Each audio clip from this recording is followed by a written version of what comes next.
Soy María Esperanza Casuria. Soy Andrés Malamud y esto es Ágora, un podcast de conversación política de El Diario AR. Hola, buen día Andrés. ¿Cómo estamos hoy?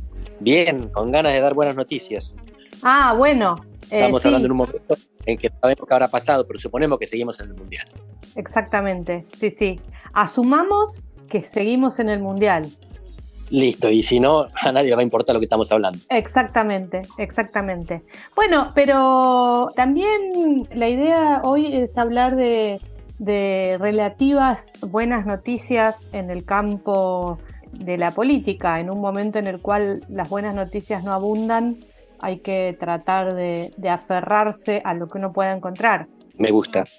Y en este sentido, un poco la idea, esto es con un poquito de retraso, pero hacer algunos señalamientos con los resultados de las elecciones de medio término, las midterms, como les dicen ellos, de Estados Unidos, en donde, si bien no se podría decir que el Partido Demócrata y por extensión el presidente Joe Biden tuvieron una victoria generosa, sí se puede decir que empataron, ¿no? O sea, rescataron con un gol en el minuto 90 un empate, para seguir con las metáforas futbolísticas.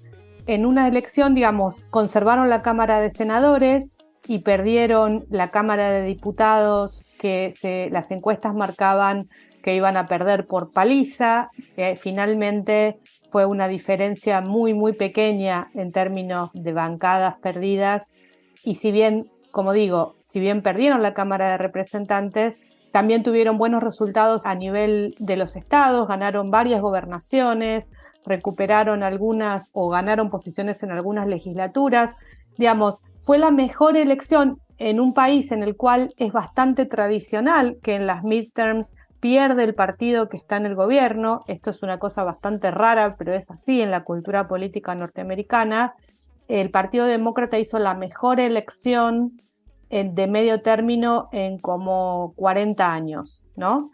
Entonces, Exacto. La verdad es que terminaron festejando más los demócratas que los republicanos. Así es, y si tengo que resumir lo que dijiste mirándolo desde el otro lado, creo que alcanzan 2 palabras. Perdió Trump.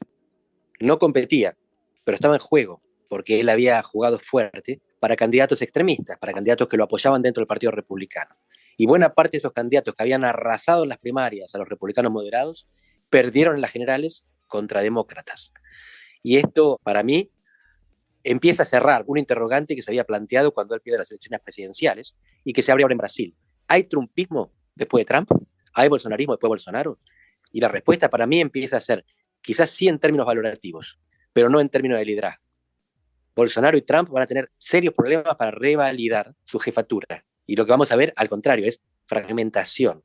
Mi impresión es que, por supuesto, que viene la sucesión cuando estos líderes empiezan a resquebrajarse, pero además empiezan a dividirse los grupos que hasta ahora ellos lideraban de manera homogénea. Y esto es muy interesante porque uno a veces en América Latina le teme a la fragmentación, pero la fragmentación es mejor que el monolitismo para la democracia. Una cierta fragmentación permite la alternancia y además permite la renovación de la sucesión, la renovación del liderazgo.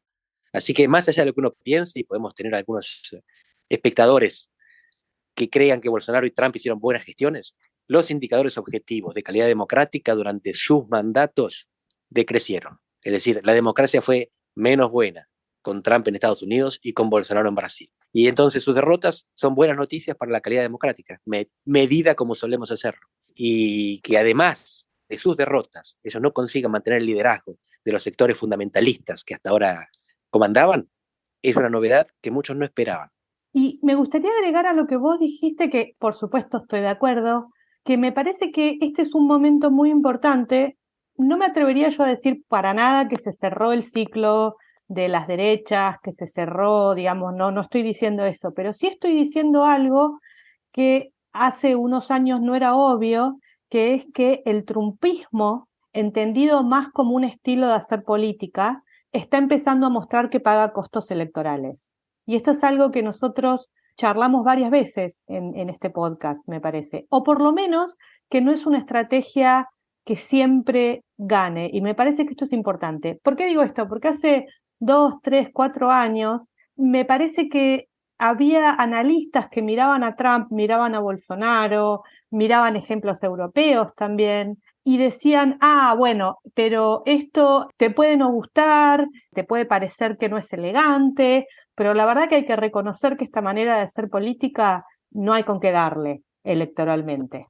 Es la vía, es el camino hacia el futuro, es la manera de ganar, y la verdad es que lo que estamos viendo ahora es que no necesariamente es así. Que puede ganar, por supuesto, y cuando gana puede mantenerse en el poder, digamos, como cualquier otra experiencia política, pero se le perdió la pátina de invencibilidad, ¿no? Uh-huh. Era legítimo porque era efectivo, y ahora se demuestra no tan efectivo. Así que si no perdía la legitimidad por ser brutal, por ser maleducado, por ser maltratador, ahora la va a perder porque no es victorioso. Y es muy interesante esto porque, bueno, recién hablábamos de los sucesores. Ron DeSantis, el gobernador de Florida, que surge como desafiante de Trump dentro de su mismo espacio, respondiendo a los mismos valores, sin ser tan maleducado, sin ser tan agresivo. Y en Brasil hay un fenómeno parecido. Aunque muchos piensen que Bolsonaro incrementó el tamaño de su bloque legislativo, en realidad sí, los partidos que lo apoyaron incrementaron el tamaño. Pero ahora tenemos senadores como Hamilton Mourão, que es su actual vicepresidente, y él no lo eligió para seguir siéndolo. O Sergio Moro, que fue su ministro y lo echó, que van a ser representantes de ese espacio, pero no van a ser bolsonaristas. Así que no solamente es menos efectivo de lo que parecía para ganar elecciones, Trump y Bolsonaro perdieron, sino que además es menos efectivo para mantener la lealtad de los seguidores una vez que pierden. Y al final entonces resulta que sí, lo único que los legitimaba era la efectividad. Y la efectividad no es para siempre. La democracia, esto es un poco de agua para mi molino, la democracia fue más resistente. En junio de 2020, con Eduardo Levi Ciollati, publicamos un par de articulitos donde sugeríamos, usando Nassim Taleb, que las democracias concentradoras podían ser más democráticas cuando terminase la concentración del poder, y no menos. Cuando toda la gente temía la autocratización pandémica, nosotros sugeríamos que la concentración de poder podía generar resistencia, de ministros, de jueces, de legisladores y del electorado. Y esto es lo que pasó. Fíjate que en la historia de América Latina, las reelecciones presidenciales son la norma. Habían perdido hasta ahora Hipólito Mejía en Dominicana, Daniel Ortega en Nicaragua. Bueno, después pierde Macri. Ahora pierde Bolsonaro. Las democracias, cuando no mueren, se tornan más fuertes después de las crisis. Las crisis, en el fondo, si no son la causa de la desaparición, de la caída democrática, pueden ser la causa del fortalecimiento democrático. Mejor de lo que muchos pensaban. Contra los temores de tantos, en parte los temores sirvieron, quiero ser claro en esto porque hay gente que se ofende. La gente que salió asustada a defender la democracia contribuyó a reforzarla.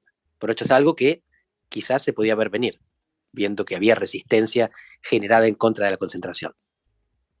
Bueno, me parece esto me lleva a otro punto que yo estoy pensando en este momento y admito que pensándolo también, digamos, influenciada también por tus artículos sobre este tema, que estamos viendo no quiero hacer grandes afirmaciones globales, ¿no? Yo pienso que estas cosas, viste, pero justamente las tendencias globales parecen ir en una dirección y es muy fácil subirse a la ola y en 2 o 3 años o menos o en 6 meses la ola pasa y lo que queda se ve bastante diferente. Y la verdad es que yo no sé si viste que ayer, por ejemplo, aparece que hay toda una situación de mucha disconformidad en China con huelgas y lo que acá llamaremos piquetes en las fábricas de Foxconn, que son los proveedores de Apple, que cuando empezó la pandemia hubo un montón de analistas que decían, bueno, realmente lo que se viene son, como vos decías, los regímenes centralizados, esto genera mayor posibilidad de planificación, genera mayor posibilidad de... como que un poco la democracia ya fue, ¿no? Sí. Es caótica, es débil, no puede tomar decisiones. De hecho, una de las personas que dijo esto fue justamente Mauricio Macri en una conferencia, que dijo, bueno, en la democracia se pierde mucho tiempo, es difícil tomar decisiones. Y la verdad que lo que estamos viendo es que en muchos casos, en el corto plazo esto puede parecer así, pero también esta cosa centralizada, esta dependencia de liderazgos muy centralizados, genera cierta inflexibilidad, ¿no? Y genera una cosa de... Y la democracia a veces tiene esta cosa turbulenta, caótica, pero también esto permite procesar los conflictos de otra manera y permite tomar decisiones tal vez un poco más lentamente, pero irse como acomodando. No sé qué pensás vos. Me estás haciendo pensar ahora y voy a tirar una sin evidencia empírica, a título de hipótesis para investigación posterior. La democracia dificulta la toma de decisiones, las autocracias las facilitan. El problema es que en tiempos de incertidumbre, de complejidad como la que estamos viviendo, la mayor parte de las decisiones que toman los decisores son malas. Exacto. Entonces la democracia, al dificultarte la toma de decisiones, te está facilitando la vida. Lo que vemos es que las autocracias terminan equivocándose más, porque deciden más. Entonces lo que nos molesta tanto desde adentro de la democracia, que es la obstaculización permanente, el empate, la parálisis, termina favoreciendo porque es un momento, de nuevo, turbulento, volátil, incierto, en el que no sabemos para dónde vamos. Y por tanto decidimos a ciegas, y decidimos más del 50% de las veces mal. Es horrible pensar esto porque significa que dependemos de fuerzas que no controlamos, pero en el fondo esta es la historia de la humanidad.